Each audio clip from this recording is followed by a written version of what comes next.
Hanzvadzi yangu iri pachipare. Vanogara vari 5 varume pamukadzi 1. Kutotanga kuzvinzwa tisati tambozvinzwa baby. Kuti mukadzi ungoita varume 5. Wandau imwe. Kuipona. Izvi zvinoshamisa izvi. Asati tambozvinzwa kana. Nokuti hakuna zvakadaro. There is a woman I saw yesterday overflow call. Oh yo, wagwan people, my name is DJ Sparks and welcome back again. Pana baba tunaita ngwafi dzone tsvakiridzo. Patinobata nyaya dzakasiyana dzinenge dzichiitika mativi mana ose enyika yeZimbabwe. Ndine nyaya iri very interesting muzora nhasi yandaona kupage kwa Prophet kuda kwashe Jose and makasunungwa kuenda nofollow Prophet kuda kwashe Jose because he's one of my men of God and very powerful atakapiwa naMwari pa generation yedu inoi and vanopindira ku City Sports Center kunoda kuzosvika vachizviona live. Nyaya ndine panapa inyaya inoshamisa because pari kunzi pane murume pane mukadzi in fact ane varume 5 vari kutogara nawo vanotomeka sure kuti vanhu vake. Sada yatsonzwa hanzvadzi yacho ine mumwe murume aripo varume 5 papo. Sada tinyatsonzwa ichitsanangura nyaya iyi. Zvinhu zvinoshamisa makuna zvino zvimwe zvinhu zvopesa zvakuti mvura isanaye bhoza satambozvinzwa zvekuti mukadzi anoroora varume 5. It's something chikuti chototishamisa chototivhundutsa. Saka tichaplaya video yacho panapa mobva mariona mobva marinzwa. Asi kuna asina kusubscribe, please do subscribe kuitira kuti musapotswe nemalatest, musapotswe nedzinenge dzichiita sedzichipisa because panapa tinenge tichibata nyaya dzinopisa chete ndidzo nyaya dzatinobata. Saka tichaplaya video yacho panapa mobva mariona then mobva makomenda kuti wow bwana. Last week Sunday akati munhu waMwari namatisha hanzvadzi yangu. Vakaroorwa vari 5 varume nemukadzi 1 vanogara naye 5. Kati munhu waMwari hanzvadzi yangu ikadzoka kumainongodzokera futi 5 vari kupi mai vavo. Mwana wedu wesangano ndikati imi musadaro hanzvadzi munhu waMwari hanzvadzi yangu vakaroorwa vari 5 vanogara nemurume wavo vakaroorwa vari 5 nemukadzi vane barika remukadzi vari kupi mamai vavo. Yes, she's here, man of God. Anofunga ndiri kunyepa nyaya iri panapa. Vamberere maoko vachiuya. Mama uyai pamberi apo. Dakunamatira ma-prayer requests but tinotanga neyenye mimi because your prayer request your prayer request is shocking me. Pamakataura ndakafunga kuti ngavadzoka next week mama. Give a microphone to our mother. Taura nyaya yangu tinzwe mama. Hanzvadzi yangu iri pachipare. Mati amai. Hanzvadzi yangu iri pachipare. Vanogara vari 5 varume pamukadzi 1.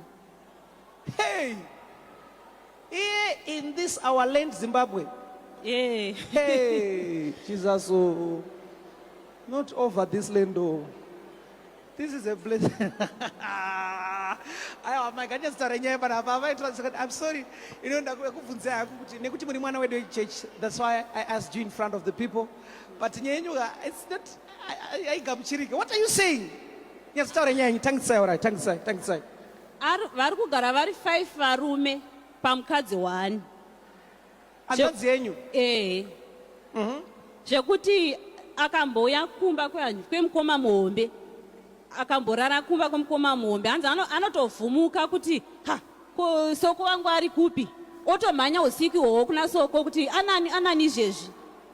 Panenge pachitori vanogara vari 5 vanogara vari 5 Saka mumwe anenge achibika, mumwe ari kubedroom, mumwe ari kusuka, mumwe ari kuwacha, mumwe ari kuchera. Vanongoita mabasa akasiyana. Hey! Guys, hey! Guys, pane zvimwe zvinhu zvinoitika muZimbabwe zvoti unongosingazivi kuti chii chikumboyazoitika, chii chabata vazukuru vambuya nehanda, chii chikumboyazoitika palendi inoi. Saka isi tingoripo pakukuudza izvi zvinenge zvichiitika. Then imimi mochozati no zvakadai zvakamboitika kwaningi. Saka kusaitike kwangu ndoita sei. Saka ngatimbokonenya nevideo but mukuona zvinhu zvikuitika muno muZimbabwe. Ndinofunga kuti hakuna vakadzi vane mabarika but variko.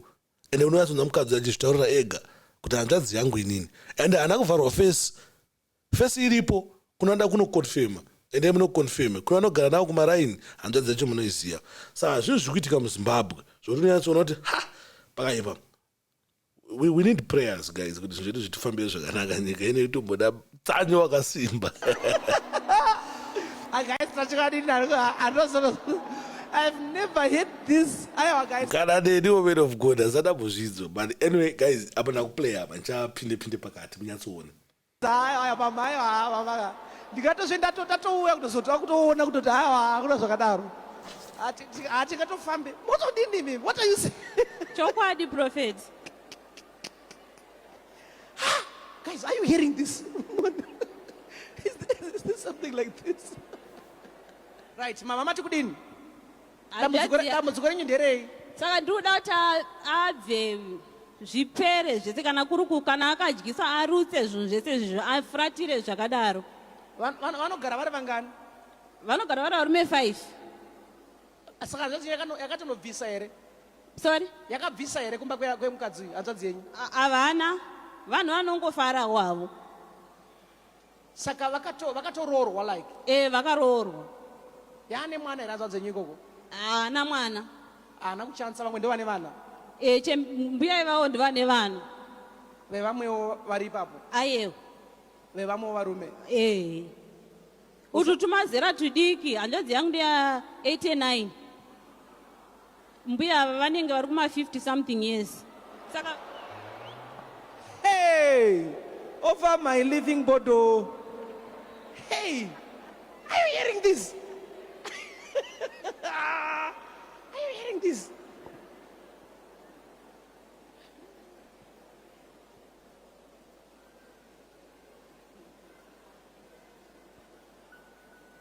I can't believe this. Oh! All right. Amai, ngatitaure nyedu zvakanaka panapa. That's serious. Amai, matambudziko renyu nderei panapa? ndere hanzvadzi yangu yakaparikwa vari kugara vari 5 varume pamukadzi 1 ine makore mangana hanzvadzi yenyu? ari kuma 33 34 ko mukadzi wanogara naye ane makore mangana? ma-50 something vanogara vari 5? saka mumwe anenge achita sei mumwe achita sei? mumwe anenge achibika mumwe achitsvaira mumwe ari kubedroom mumwe achingoita akasiyana siyana mumwe achiwacha?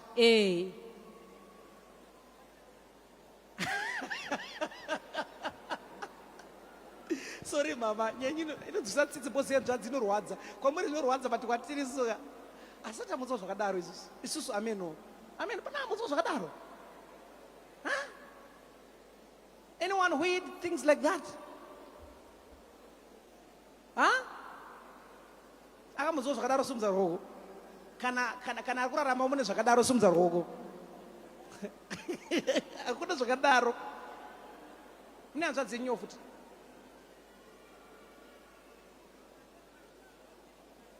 Right, tinzwe. Mati mama, ini mubvunzo wangu uri kuti varume zvavari 5 vari kuenda kubasa here vachigara nemukadzi 1?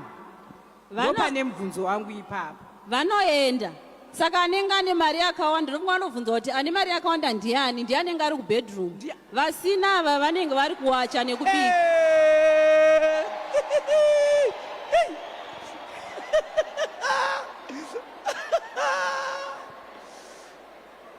Wife Arawens. Okay. Your wife Arawens. What are you saying? Hey.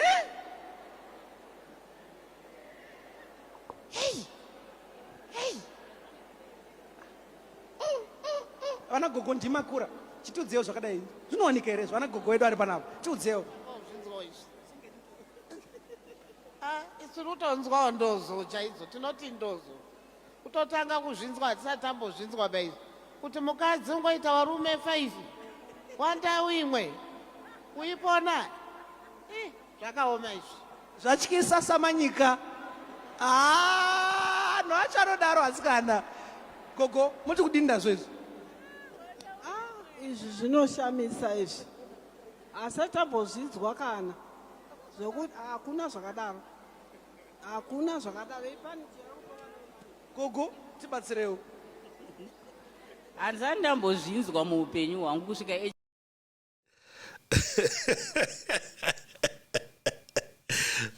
kusekana musere kugara ega iprofeti vazoti zvoni baba nyaya iyi inorwadza imimi but kwatiri isusu iri fani because asati ambozvinzwa zvizvi zvinyowani zvekuti ushazoti saka chimhomzi ichi chikuzvigona sei baba kuna vakadzi vakasimba zvishoma sa handimukona kuti majena ndebvu majena anzi makadzi anonga achinzi majena ndebvu anonga anzi majena chi majena musoro asati ambozviona zvo zvakadaiwo sa tine zvimwe zvinhu gaizika zvinenge zvichiita sakuti mvura yekunaya ndika tichifunga kuti ameno tichiibata vanhu anokuita makuna kunzo kusara ke timunzwa kuti zvinopera sei handiri yezvinoiti 71 handisati ndambonzwa zvinhu zvakadaro ivi Hey, mama akacheka tikuna matree but nyanyuka ikuti trafani. She told me, I said, you are lying, come back next week. And she's sure, she's serious. So this is a lady here who came here seeking for prayer for his. And the men of God vanga vachitoseka because asati ambozvinzwa zvisho anomunzwa kuti gogo avo vana 71 years vana 71 years but zvinhu zvakadai vasati vambozviona makuna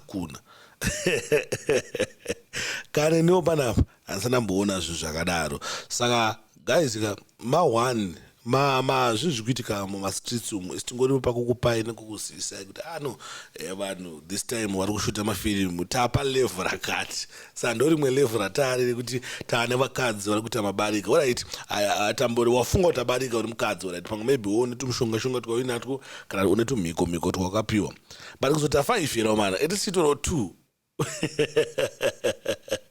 so far tikubhigana temo kwabhaibhitiyo because ane 2 kweyo unotopfurira kuenda ku5 totoshazotauri kuzvigona sei ana bhaibhiti iwe une 5 mune muchizvigona sei hapana nemadetsera anoita vanhu atichidanana navo kungonzwa kuti vachiita chete atori ma1 saa ndozvikuitika guys pakashata and ndo vhidhiyo ranga ndinaro nhasi kuti mumboona zvezvikuitika muzimbabwe muno muzvikuitika kuchechi kuna wakasununguka kuda kuzoya kuchechi kwaprofeti kuda kwashe jose wanatungamirira chechi inonzi Victorious Family International.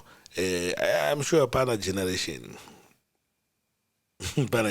but zvinhu zvakanyanyokosha ndezvekuti zvinhu zvikuitika kupi zvikuitika pacity sports center and vanoinvita munhu wese anda kuzosvika anosvika achizvionera kune vaya vanotava kuti hakuna zvinhu zvakadaro mabhidhiri chichichichi vakasununguka kuti wasvika wazozvionere kana kuti kaune hama yako isingaoni une hama dzina maproblems adzinadzo I think ndo best way yekunyazotesta simba riri pamanhanda waMwari kuti vanoona here vanoziva here vane power here uye ane problem yako painopedza kubva watendeuka so don't forget to subscribe, like and share. Don't forget kuzomarket on nesu zvinhu zvenyu makasununguka kutibata kana pachinge paine zvamuda kumaketa nesu we are open for business munongotibata panhamba dzedu dzikubuda pazasapo dzinoti 0774 045235 ino nhamba dzatinobatika idzodzo otherwise komborerwai ropafadzwai zvamunobatawo nemaoko enyu ngazviropafadze ngazvikomborerwe in Jesus mighty name I prayed,